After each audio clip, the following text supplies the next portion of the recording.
Nandito ako ngayon mga idol sa boundary ng Pasig at ng Rizal. Welcome to Rizal Province.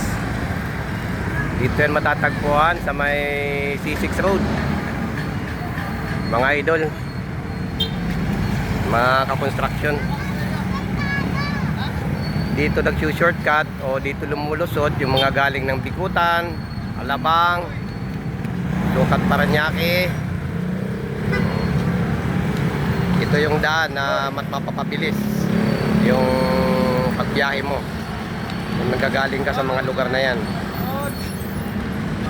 Kita nyo yung tulay doon sa bandang dulo. Ayan yung babagtasin mo, patagos ito na sa Taytay. Kapag nakatawid ka na sa tulay na yan, ibig sabihin papasok ka na sa Taytay at andyan na yung welcome.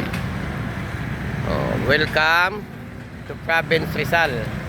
Ayan, welcome to Rizal Province ang nakalagay. At dito mga idol, malawak pa rin yung ilog dito, yung malapit na sa bukana ng Laguna Lake. Ayan yung ilog, oh. Ayan yung tulay. Malapad pa rin yung ilog. At sa ngayon parang napansin ko malinis, kulang sila sa water lily. Ang ganda rito mamingwit, kasi alam ko may isda sa lugar na to. At doon sa bandang dulo mga idol, oh, mayroong mga equipment naglilinis yata. Ayun, dulo na yun.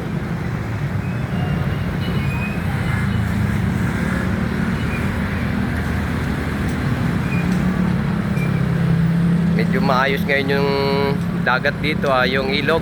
Malinis yung ilog ngayon. Hindi siya ma-water lily o madaming nakalutang na mga basura. Malinis.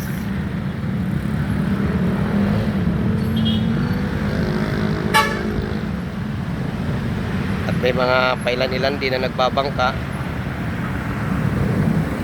So ito mamamalakaya dyan sa Laguna Lake o sa Binangunan.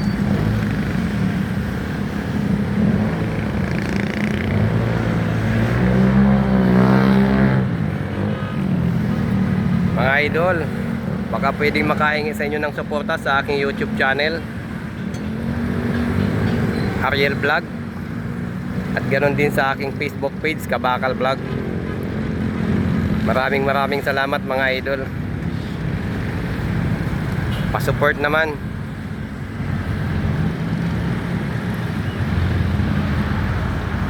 God bless sa ating lahat.